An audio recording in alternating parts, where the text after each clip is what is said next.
우리는 지난주에 이어서 오늘 두 번째로, 지난주는 복음으로 우리가 리빌드하자, 다시 재건하자, 다시 세우자 라고 말씀을 했다면, 오늘 이번에는 복음으로 리빌드하라입니다. 지난번에 말씀을 잠깐 우리가 복습을 하면 이렇습니다. 복음을 리빌드하라는 것은 복음을 다시 세우라는 것입니다. 복음을. 우리가 복음이라고 하는 것은 예수 그리스도가 복음이었고 예수 그리스도가 가르친 것이 복음이었죠. 그 중에 사도 바울이 우리들에게 다시금 회복하고자 원했던 복음은 복음을 자랑스럽게 여기라는 것입니다. 그래서 우리가 성도인 것을 자랑스럽게 여기고, 우리가 우리의 말씀을 우리가 자랑스럽게 여기고, 우리가 믿음을 가지고 살아가는 것을 자랑스럽게 여겨라. 그것이 복음을 자랑스럽게 여기라는 사도 바울의 이야기였죠.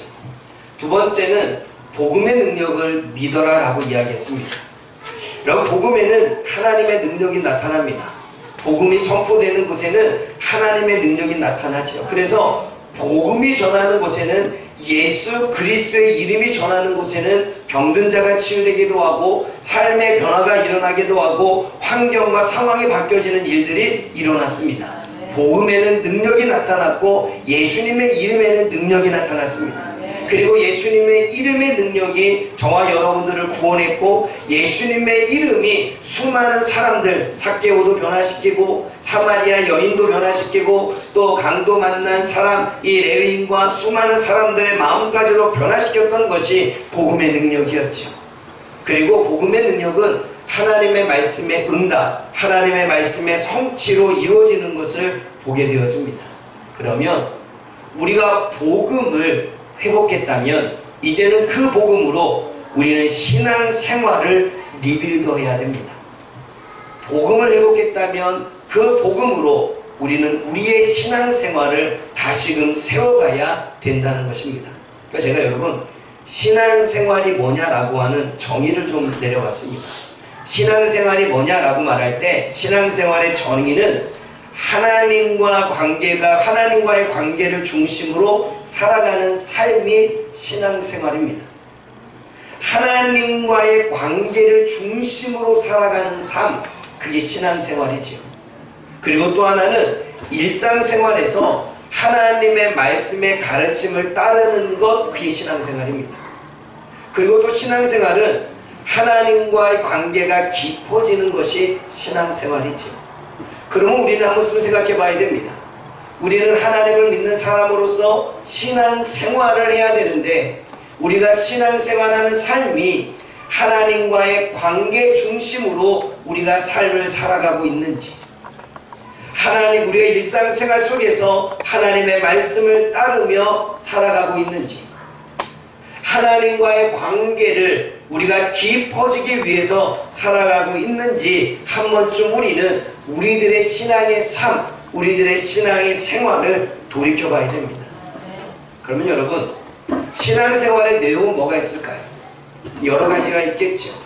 여러분, 하나님과 관계 중심으로 살고 하나님의 말씀의 가르침을 따라 살고 하나님과의 관계가 깊어지기 위해서는 우리는 빠질 수 없는 것이 예배의 삶이고 기도의 삶이고, 성경을 읽고 묵상하고 봉사와 사랑을 실천하고 성도와의 관계, 성도와의 교제를 향함으로 서로가 격려하고 또한 동치가 되어지고, 하나님의 말씀의 세례와 성만찬을 통해서 하나님과의 영적인 교감을 이루고, 또 우리가 윤리적인 삶, 하나님의 말씀으로 윤리적이고 도덕적인 의로운 삶을 살아가는 것 자체가, 그리고 사회의 책임을 가지고 사회에 봉사하는 것이 우리의 신앙 생활일 것입니다.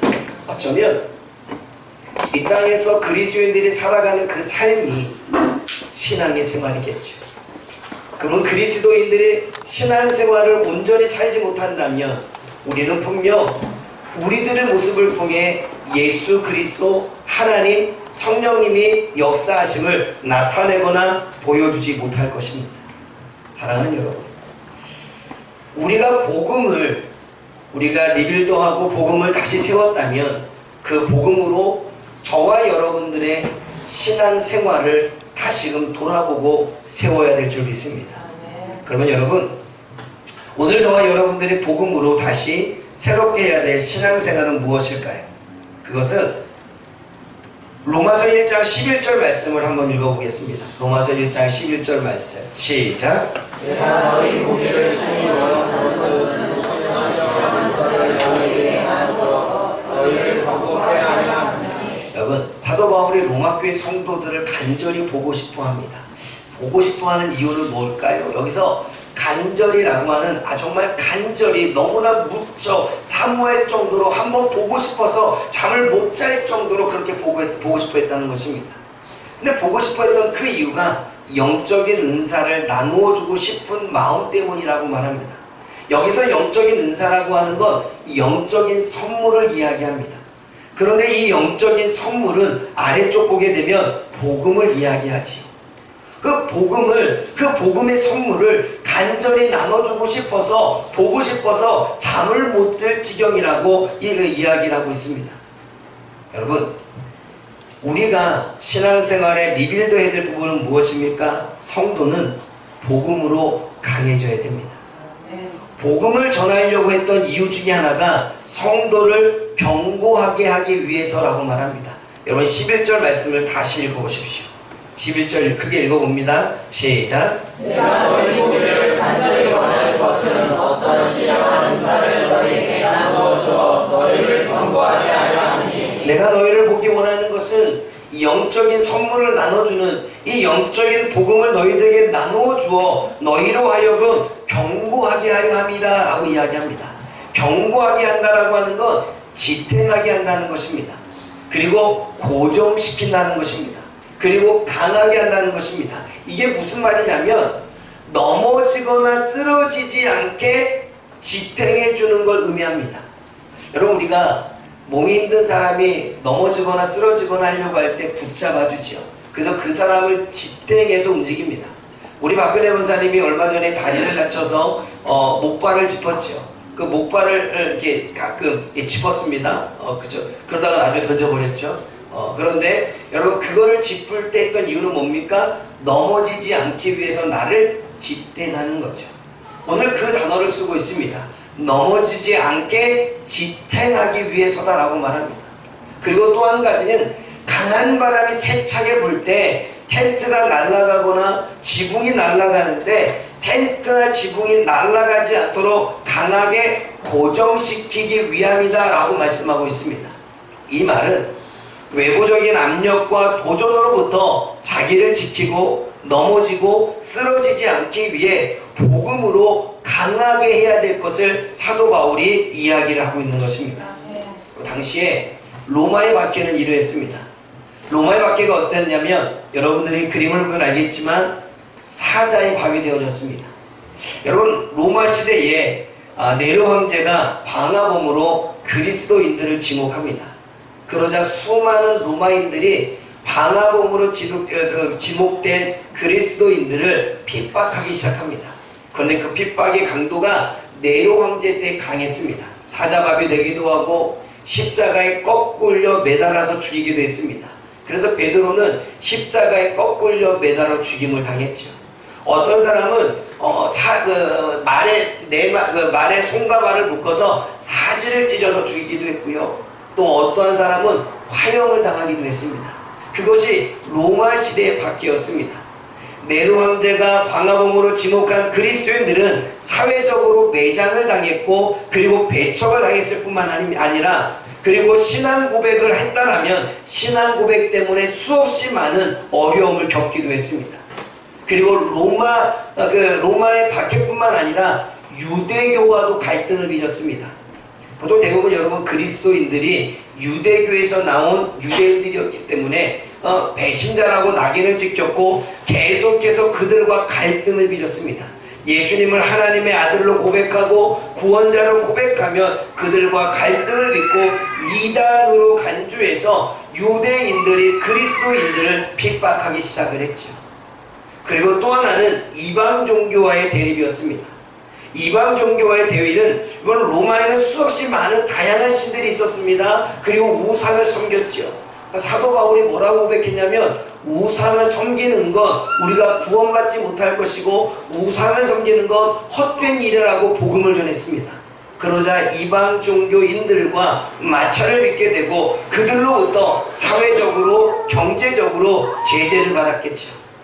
그래서 사회활동을 하지 못했고 물건을 살 수도 없었습니다. 이러한 외부적인 공격으로부터 성도들의 신앙이 어땠을까요? 한번 생각해 보십시오. 여러분들의 마트에 가서 물건을 사지 못합니다. 그리고 사람들이 여러분들을 볼 때마다 혐오스럽게 여깁니다. 그리고 여러분들이 가는 곳곳마다 마치 우리가 코로나 시대에 외국에서 한국 사람을 보게 되면 동양인들을 보게 되면 침을 뱉고 욕을 뱉고 마치 바이러스를 퍼뜨리는 인종으로 보는 것처럼 차별되어 왔던 그러한 차별이 이루어진다고 생각했을 때 여러분들은 과연 이 사회에서 살아갈 수 있겠습니까? 가는 곳곳마다 사람이 나를 침을 뱉고 가는 곳곳마다 손가락질하고 우리에게 따가운 눈으시는 시선을 가할 때마다 집 밖에 나가고 싶지 않을 것입니다. 이 당시에 그리스도인들도 밖에 나갈 수가 없었습니다. 그러기에 그들은 지하동굴로 들어갔거나 방에서 꼭꼭 숨어서 자신의 믿음을 지킬 수밖에 없겠죠. 그러한 상황 가운데 사회생활도 못하고 사람들과 관계를 맺지도 못하고 사회에서 매장당하고 수없는 많은 비난과 욕을 듣고 있는 상황 가운데 로마교회 성도들의 믿음, 마음이 흔들리지 않았겠습니까? 그래서 그 가운데는 믿음을 부인하는 사람도 나왔고 또는 적당히 로마인들과 타협해서 세상에 사회적으로 매장만 당하지 않도록 적당한 타협함으로 믿음을 숨기며 살았던 사람도 있죠. 그리고 어떤 사람은 죽음의 공포 속에 두려움 가운데 살아가는 사람도 있었습니다. 그렇게 살아가는 당시의 로마의 성도들에게 사도 바울은 다시 복음으로 로마 성도들이 강해지기를, 견고해지기를, 이겨내기를 원했던 것입니다. 복음을 붙잡고 믿음을 부인하지 않도록, 복음을 붙잡고 고난을 잘 견디어 이길 수 있게 하도록, 세상과 타협함으로 신앙이 변질되지 않기 위해서 다시 복음을 전하려고 했습니다. 그리고 적당한 타협하는 신앙생활의 처세술로 살아가는 믿음의 백성들에게, 로마인들에게 그것은 복음이 아니고 그것은 신앙이 아니다, 다시 복음으로 처세술이 아닌 믿음으로 돌이키라고 그들에게 복음을 전하려고 했다는 것이지요. 그리고 죽음의 공포를 천국의 소망의 믿음으로 이길 수 있게 그들에게 복음을 전했던 것입니다. 사랑하는 여러분, 그러면 이 시대에 왜 다시 우리는 복음을 들어야 될까요? 이 시대에 우리가 다시 복음을 들어야 되는 이유는 이 세계는 세속화와 물질주의에 빠져 있습니다. 신앙의 본질이 약화되고 영적인 성장이 저해되고 있습니다. 물질적인 풍요와 성공을 중시하고 그러한 분위기 가운데 신앙생활하고 있는 사람들이 너무나 많아지지요. 그리고 어떻게 하면 예수님을 믿는 것도 우리는 성공하기 위해서 우리는 예수님을 믿는 성공주의에 빠져 있는 것을 보게 되어집니다. 또 하나는 종교다원주의입니다. 다양한 종교가 있고 다양한 신념 체계가 있는 공존하는 사회 속에 모든 종교를 존중하는 분위기입니다. 그러기에 기독교만이 절대 진리를 주장하면 이기적인 집단이라고 여겨지는 이 시대 속에 우리가 우리의 믿음, 우리가 우리의 복음, 우리의 진리를 고수하며 나아간다는 것은 쉽지 않지요. 또 사회적인 갈등과 분열이 있습니다. 여러분, 한국 사회의 사회적과 정치적 그런 갈등으로 인해서 교회 내에 유입되어져서 성도와 성도 안에서도 이념의 갈등이 일어나고 가치관의 충돌이 일어나서 그 안의 갈등이 교회 분열로 나타나는 일들이 일어나고 있습니다. 또한 종교적인 무관심과 탈종교화로 젊은이들을 중심으로 해서 종교에 무관심이 생겼습니다. 뿐만 아니라 종교를 믿지 않는 그러한 탈종교화가 현상이 확산되어지는 것을 보게 되어지죠. 그래서 교회를 떠나거나 아니면 종교에 대한 무관심과 거부 가운데 일어나는 걸 보게 되어집니다. 그것이 현재의 교회의 모습입니다. 그리고 우리들의 모습입니다. 어느 순간부터 시간이 지남으로 우리는 세속화에 빠져 있고 물질주의와 성공주의에 빠져 예수를 믿는 것은 단지 기복신앙, 복을 받기 위한 것으로 전락해버리는 우리들의 신앙생활.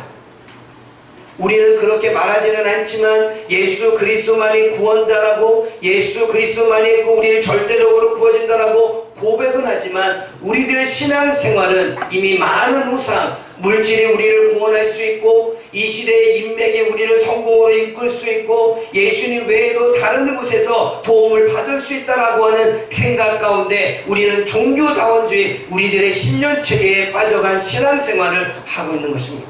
뿐만 아니라 세상에서 어느 정도 적당히 타협하는 처세술로 인해서 내가 이 정도까지만 신앙생활하고 그래서 사람들과 관계를 맺는 데에 그렇게 큰 부딪힘이 없도록 하는 적당주의 타협 가운데 살아가는 그러한 모습도 우리가 살고 있지요.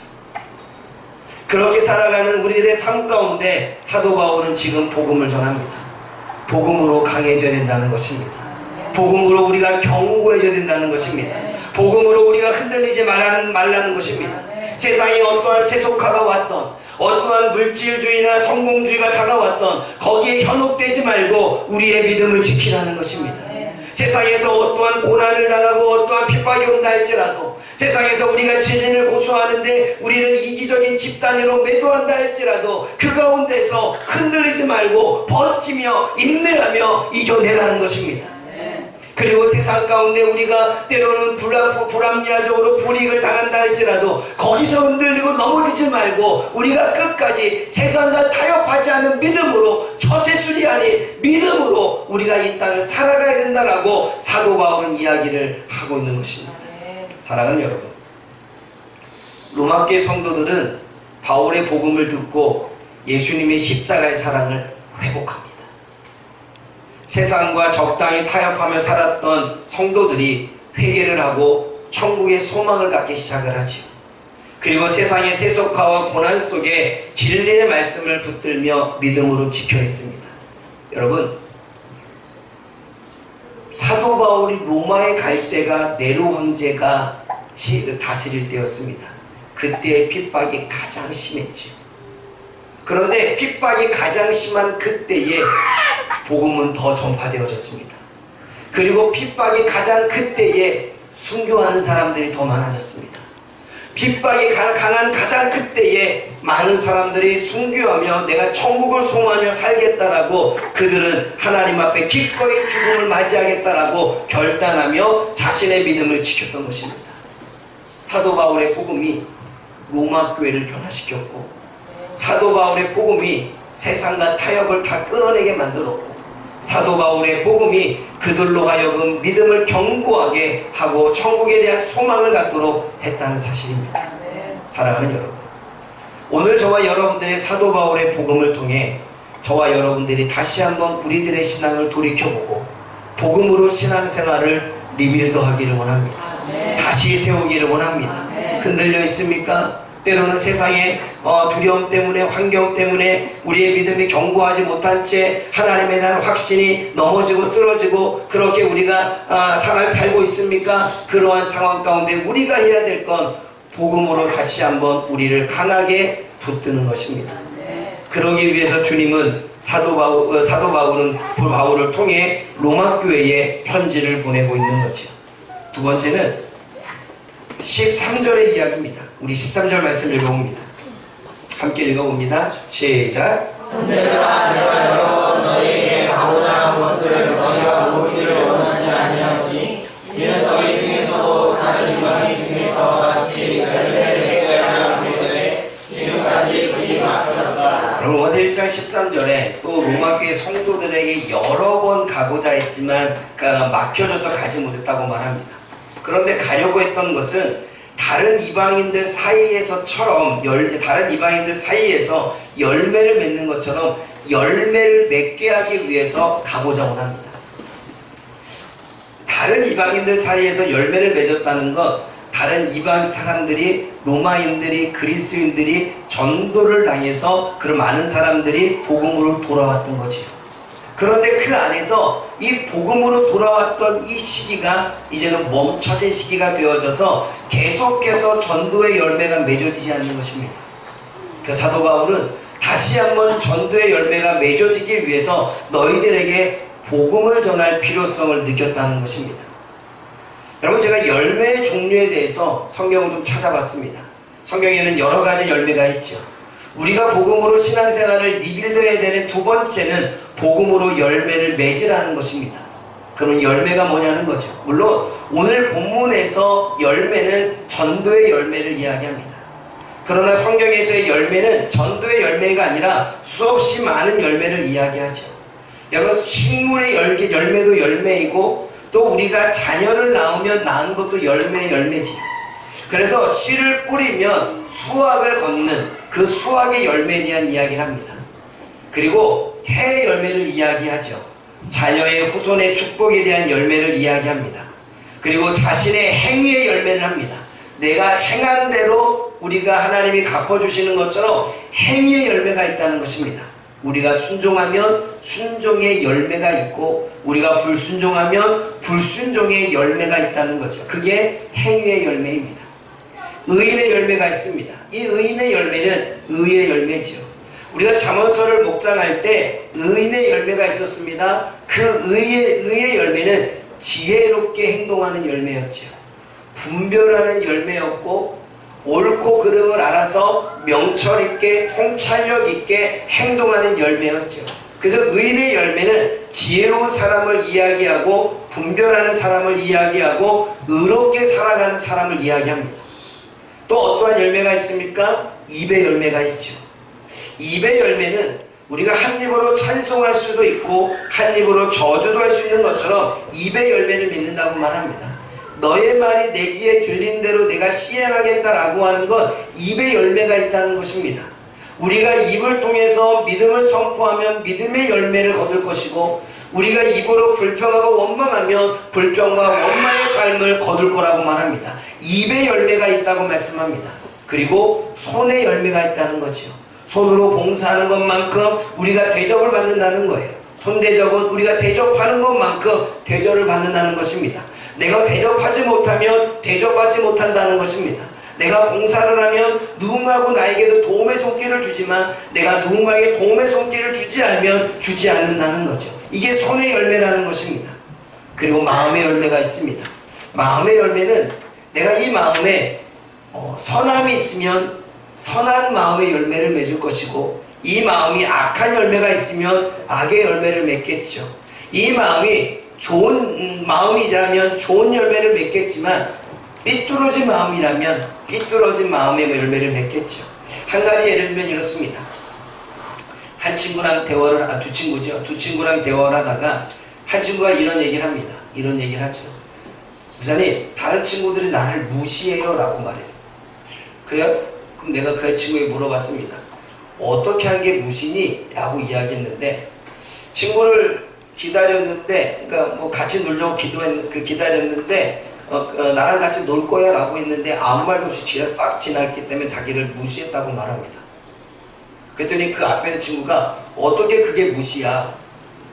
사람이 못 들을 수도 있고 그리고 자기 생각하다가 그냥 지나칠 수도 있고 그리고 사람이 많다 보니 누구 얘기인지를 누구에게 하는 이야기인지도 알 수 없는데 어떻게 그게 무시야? 라고 이야기를 합니다. 그때 제가 그 친구에게 이런 얘기 했습니다.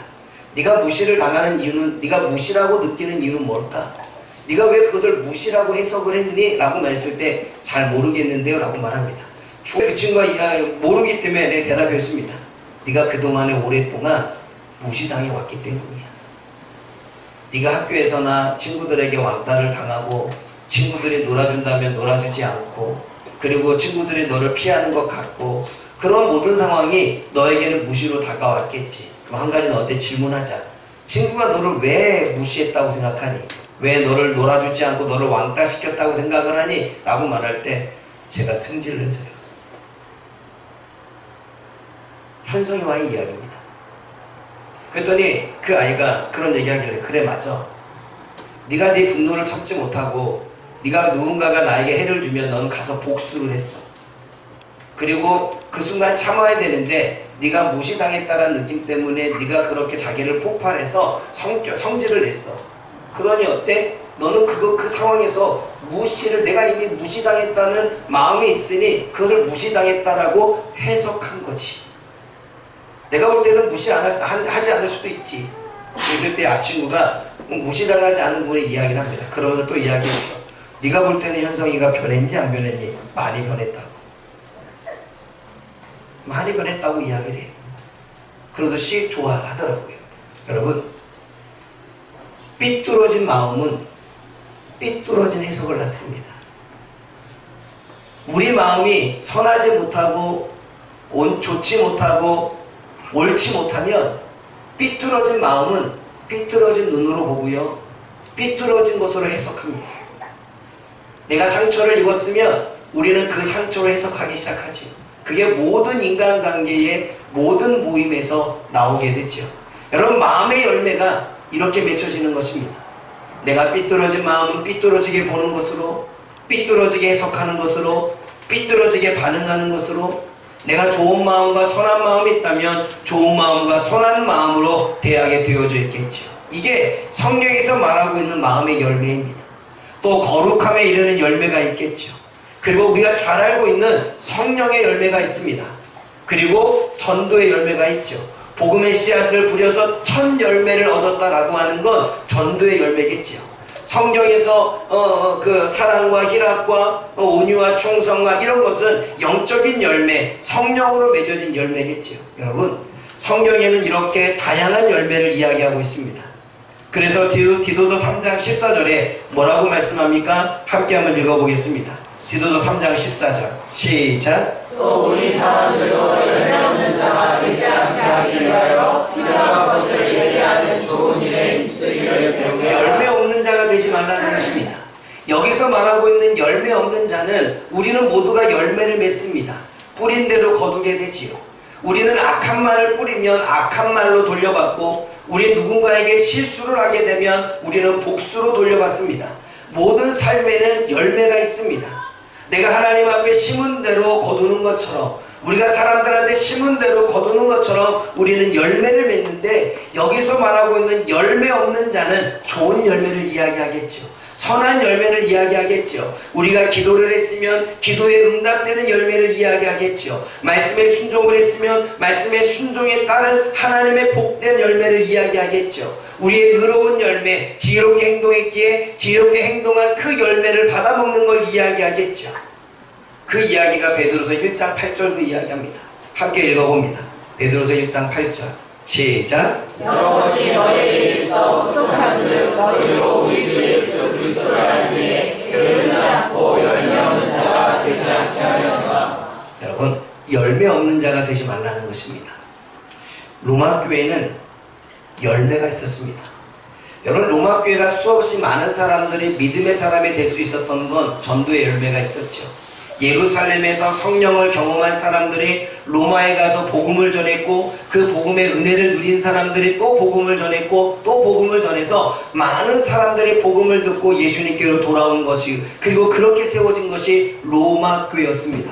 로마 교회는 전도의 열매가 있었습니다. 뿐만 아닙니다. 로마 교회는 성령의 열매가 있었습니다. 많은 사람들이 하나님의 능력을 경험하고 복음을 전할 때마다 기적을 경험하고, 그리고 나도 그냥 복음을 믿고 전했을 뿐인데 병든 자가 낫고 하는 그런 기적적인 체험을 통해서 수없이 많은 그리스인과 로마인들이 복음으로 돌아오기 시작을 했죠. 그리고 어떠한 변화가 일어났습니까? 사람이 변했습니다. 우상 숭배를 끊고 주님 앞에 돌아오지요. 술 취함과 방탕함에 살았던 사람이 술을 끊고 방탕함을 끊고 하나님 앞에 돌아왔습니다. 쾌락으로 살았던 사람들이 쾌락을 끊고 하나님 앞에로 돌아왔습니다. 다른 사람의 영혼을 신경 쓰지 않았던 사람이 다른 사람의 영혼을 신경 쓰기 시작했죠. 여러분, 로마 시대가 얼마나 많이 타락했고 향락에 젖어 있었습니까? 그런 많은 사람들이 하나님 앞에 돌아올 때는 우상도 제거하고 술 취함도 제거하고 성적인 타락도 제거하고 쾌락도 다 제거한 채 복음으로 돌아왔습니다. 성령의 열매가 있었죠. 또 의의 열매가 있었습니다. 당연히 성령의 열매가 있으니까 의롭고 착하고 선하게 살려고 했죠. 삐뚤어진 마음을 좋은 마음으로 바꾸려고 했습니다. 삐뚤어지게 생각했던 것들을 좋게 생각하려고 했습니다. 그런 열매들이 맺었기에 사람을 속이려고 하지 않았고, 성실하게 일을 하려고 했고, 정직하게 일을 하려고 했고, 올바르게 살려고 했습니다. 뇌물을 줘도 받지 않으려고 했습니다. 판결을 굽지 않으려고 했습니다. 의의 열매를 맺었지요. 행위의 열매가 있었습니다. 초대교회 성도들과 같이 자신 주변에 힘들고 어려운 사람들이 얼마나 많이 있었겠습니까? 가뭄이 한번 오게 되면 얼마나 많이 힘들었고 고난을 당하고 있습니다. 그럼 고난을 당하는 사람 중에 잡혀서 감옥에 갇힌 사람도 있었고 죽임을 당한 공동체도 있었겠지. 그들에게 행위의 열매, 위로를 했습니다. 병든 자를 위해서는 기도했고, 배고픈 자들을 위해서는 나눔을 했고, 또는 슬픈 자들을 위해서는 위로했고, 고난당하는 자들을 위해서는 함께했던 행위의 열매가 있었죠. 그런데 로마교회 성도들 가운데서도 이 열매들이 점차 맺어지지 않았습니다. 오랫동안 신앙생활을 했더니 그냥 그런 행위를 하지 않아도 자연스럽게 교회가 돌아가는 거죠. 어느 정도 사람이 있다 보니까 그냥 교회가 돌아가는 겁니다. 재정적인 문제도 별로 어려움이 없잖아요. 그리고 여러 가지 힘든 일도 그냥 그렇게 그냥 좀 참으면 그냥 해결되고 넘어가는 거예요. 그러니 점차 그들에게는 하나님에 대한 사랑이 식어졌습니다. 그리고 삶에 대한 간절함도 싫어졌습니다. 로마교회 성도들에게 복음이 필요했던 이유는 하나님에 대한 사랑의 마음이 식어져 자신의 삶과 문제와 고난에만 집중했었습니다. 자신의 문제, 자신의 어려움, 자신의 고난, 자신의 환경. 그러다 보니 하나님을 사랑했던 그 사랑의 마음이 식어진 채 그들은 형식과 의무 가운데 신앙생활을 해왔지. 또한 간절한 마음이 사라졌습니다. 그냥 주어진 일만 했지요. 그것은 만족함 때문입니다. 그냥 살아도 큰 문제 없네. 삶에 어려움이 없으니 만족함이 살아갑니다. 어려움과 고난을 당하는데 해결되지 않으니까 그냥 포기해버립니다. 그리고 때로는 안일함 속에 살게 되어지죠. 그 결과 그들에게는 열매 맺는 복음의 능력이 사라졌습니다. 성령의 역사가 줄어들었습니다. 변하는 사람도, 전도되는 사람도, 인생이 바뀌어지는 사람도, 그리고 많은 공동체를 돌아보는 것도 점점점 식어진 채 그들은 형식과 의무 가운데 빠져 있었죠. 사랑하는 여러분, 그러면 현재 이 시대를 살아가고 있는 성도들의 모습은 어떠합니까? 지금 제자훈련 가운데 우리가 읽고 있는 책이 있습니다. 톤 레이더가 쓴 죽은 교회를 해부하다라를 통해 한번 교회의 모습을 진단해 보기를 원합니다. 죽은 교회를 해부하다라고 교회를 컨설팅하는 그 목사님이 교회가 죽어지고 교회가 나중에 문을 닫고 교회가 사라진 이유는 기도의 부족이라고 말합니다. 하나님 나라는 기도로 세워져야 되는데 기도하지 않는다는 것입니다. 기도의 중요성도 모르고 기도할 만한 간절함도 없다는 것입니다. 왜냐하면 먹고 살만하니까. 왜냐하면 아무런 문제가 내 안에 일어나고 있지 않으니까. 그냥 그렇게 조금 참으면 해결돼. 오늘이 힘들었는데 내일 가니까 또 견딜만해. 기도의 중요성도 기도에 대한 간절함도 없기에 기도하지 않는다는 것입니다. 뿐만 아니라 내부 중심적인 사고 때문이라고 말합니다. 교회가 내부에, 교회 안의 활동에만 집중하고 만족합니다. 교회 안에서 수련해가고 교회 안에서 무슨 행사를 하고 교회 안에서 하는 것에만 만족을 하고 전도에 대한 관심이 없고 선교에 대한 마음이 사라집니다. 그냥 적당히 하면 됩니다. 적당히 헌금 10,000원, 20,000원 하면 되고 선교를 위해서 적당히 10,000원, 20,000원 선교헌금 보내면 내가 선교를 다 한 것으로 생각하고 있는 적당주의에 빠져서 내부 중심적인 사고가 결국 교회를 망하게 했다는 것입니다. 또 변화에 대한 저항입니다. 세상은 변하고 있고 수없이 많은 사람들은 변하고 있는데 과거의 신앙생활만 고집합니다. 귀찮음증으로 변화에 대해 저항하고 신앙생활에 대한 변화와 생각과 행동의 변화를 원하지 않는다는 것입니다. 여기가 좋사오니 내가 이대로. 그러니까 이렇게 살아도 큰 문제는 없는데 뭐 지금까지 이렇게 살아왔는데, 이렇게 살아왔다고 해서 크게 나빠진 것도 없는데 변화를 꾀하지 않고 그냥 그렇게 만족하며 주어진 일을 산다는 거지요. 또 성경교육의 부재입니다. 하나님의 말씀인 성경을 배우려고 하지 않습니다. 제가 지난주 이제 한 3번 나왔던 아이랑 함께 성경 공부를 하는데 한 아이가 그런 얘기를 하죠. 우리 예빈이가 그럽니다. 교회 나오는 게 좋아? 네, 좋아요. 근데 안 좋은 게 하나 있어요. 성경 공부요. 저랑 성경 공부 하거든요. 해도 뭐 5분 하나 10분 하나. 근데 그럼에도 불구하고 성경 공부는 다 싫어해요. 성경 공부를 싫어하는 이유가 무엇 때문입니까? 하나님의 말씀을 배우려고 하지 않습니다. 하나님의 말씀을 이해하려고 하지도 않지요. 왜냐하면 다 안다 신앙 때문에 그렇습니다. 오랫동안 신앙생활 했으니 익숙하지요. 다 알아. 말씀을 들어도 다 알아. 다 안다는 신앙, 또 아니란 신앙 때문입니다. 굳이 그것까지 해야 돼? 요 정도만 알고 신앙을 유지하면 되지. 이 아니란 신앙이 결국은 복음의 능력을 잃어버리는 발판이 되었다는 것입니다. 그래서 하나님의 말씀의 이해가 부족하니까 신앙생활을 어떻게 해야 되는지를 모릅니다. 그래서 비상적으로, 형식적으로 신앙생활합니다. 기도해야 돼? 식사할 때만 기도하지요.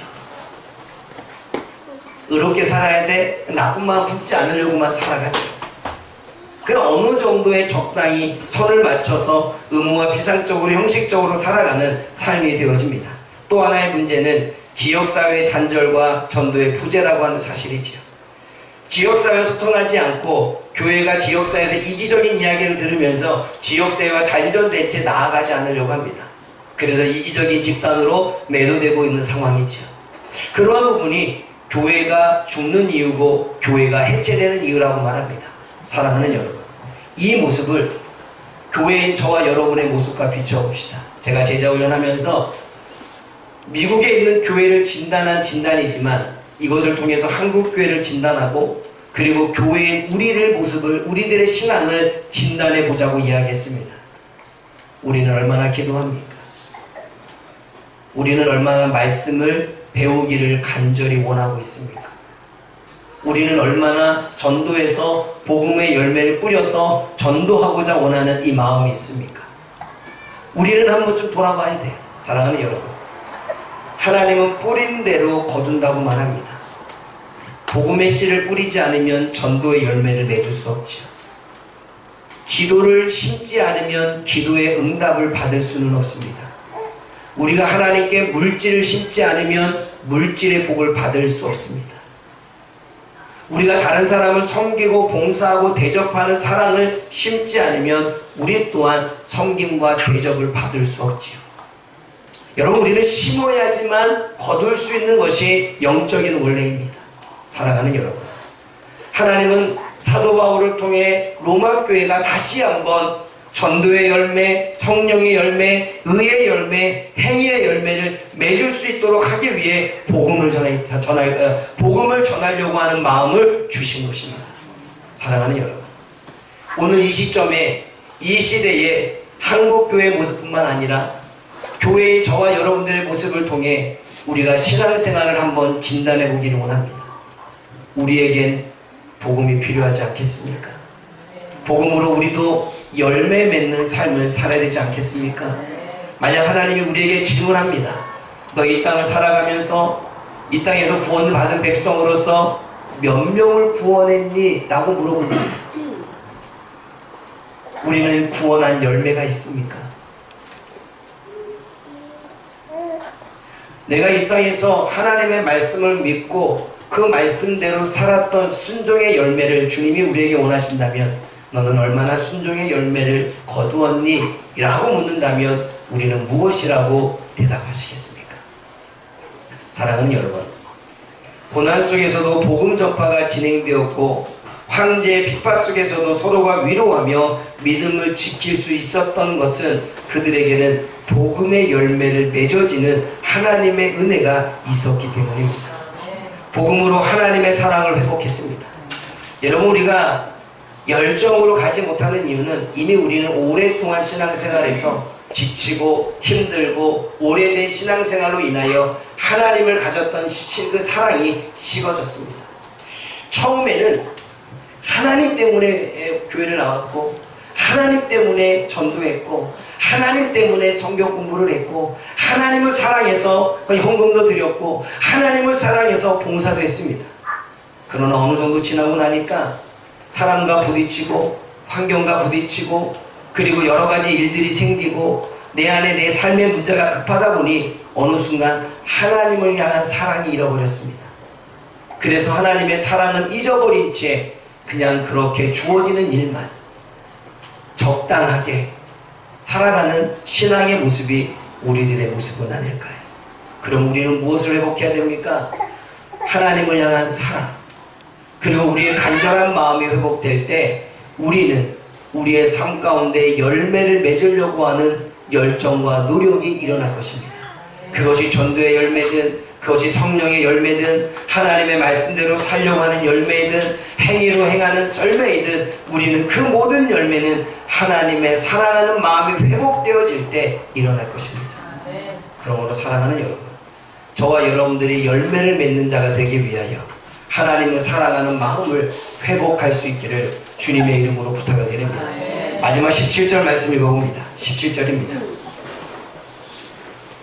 시작. 복음에는 하나님의 의가 나타나서 믿음으로 믿음에 얘기하나니 기록된 바 오직 의인은 믿음으로 말미암아 살리라 함과 같으니라. 여러분 로마서 1장 17절에는 복음에는 하나님의 의가 나타나는데 믿음에서 믿음으로 이끈다라고 말합니다. 여러분 믿음에서 믿음으로 이끈다라고 하는 말은 오직 믿음으로만 된다는 것입니다. 그래서 오늘 17절 하반절에 나온 얘기가 뭡니까? 오직 의인은 믿음으로 살아야 된다는 것입니다. 믿음으로 믿음에 이른다는 것은 오직 믿음으로만 된다는 것입니다. 그런데 여기서 산다라고 하는 것은 믿음으로 산다라고 하는 것은 그렇게 살 때 생명을 얻고 그렇게 살 때 병에서 회복되어지고 그렇게 살 때 건강해지고 그렇게 살 때 영원한 생명을 얻고 그렇게 살 때 초자연적인 능력을 경험한다는 것입니다. 여러분 우리가 복음으로 신앙생활을 리빌드하기 위해서 뭐가 필요합니까? 성도는 오직 믿음으로 살아야 됩니다. 여러분 복음은 그 자체가 능력입니다. 왜냐하면 예수님이기 때문에 그렇습니다. 그래서 예수님의 이름에는 능력이 있습니다. 예수님의 이름으로 기도하고 예수님의 이름으로 선포하고 예수님의 이름으로 행하는 모든 일에는 능력이 있습니다. 그게 성경의 이야기죠. 복음은 오직 능력으로만 오직 믿음으로만 강하게 역사합니다. 근데 여러분 복음에는 능력이 있지만 육신의 연약함으로 복음의 능력이 장애를 받습니다. 복음을 모르면 체험을 못합니다. 복음을 모르면 체험이 없죠. 신앙생활을 게을리하면 능력을 잃어버립니다. 죄를 지으면 성령의 능력이 식어지지요. 복음의 능력을 사모하고 유지해야 그 복음의 능력은 계속 지속적으로 나아가는 것입니다. 그것이 성령 충만이지요.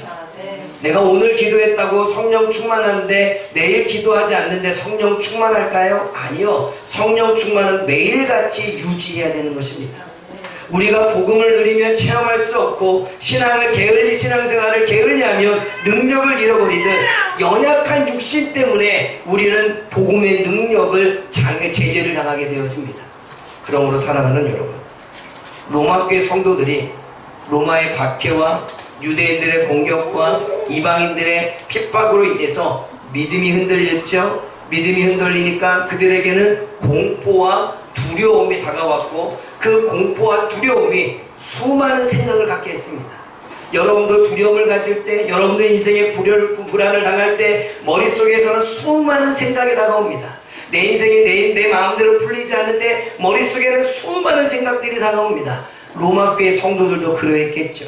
그 수많은 생각으로 그들은 믿음이 흔들렸고 복음이 흔들렸고 그 육신의 제약 때문에 결국은 그들은 믿음 앞에 나아가지 못했습니다. 그러한 로마교회 성도들에게 사도 바울은 이야기합니다. 우리가 육신의 한계를 뛰어넘고 환경의 한계를 뛰어넘을 수 있는 것은 오직 믿음으로만 가능하다는 것입니다. 그러므로 오직 믿음으로 살아야 된다라고 말씀합니다. 근데 여러분 본문에는요, 믿음으로 믿음에 이르게 한다는 건 믿으면 믿게 된다는 것입니다. 믿으면 믿음을 경험하게 된다는 것입니다. 믿으면 믿음대로 되어진다는 것입니다. 그러므로 믿음 안으로 들어가면 그 믿음이 우리의 삶을 인도한다는 거죠. 하나님은 말씀을 따르는 그 의인들에게 오직 믿음으로 살라라고 말씀하고 있습니다. 이 세상의 사람들이 믿음이 흔들립니다. 물질주의와 성공주의와 세속화 때문에 믿음이 흔들립니다. 사회적으로, 정치적으로, 경제적으로 불안하기 때문에 성도들의 믿음이 흔들립니다. 교회 안에서 일어나는 갈등과 또 여러 가지 다툼 때문에 믿음이 흔들립니다. 하나님의 말씀을 모르기에, 영적인 진리에 무지하기에 믿음이 흔들립니다. 사도 바울은 이야기합니다. 오직 의인은 믿음으로 산다는 것입니다.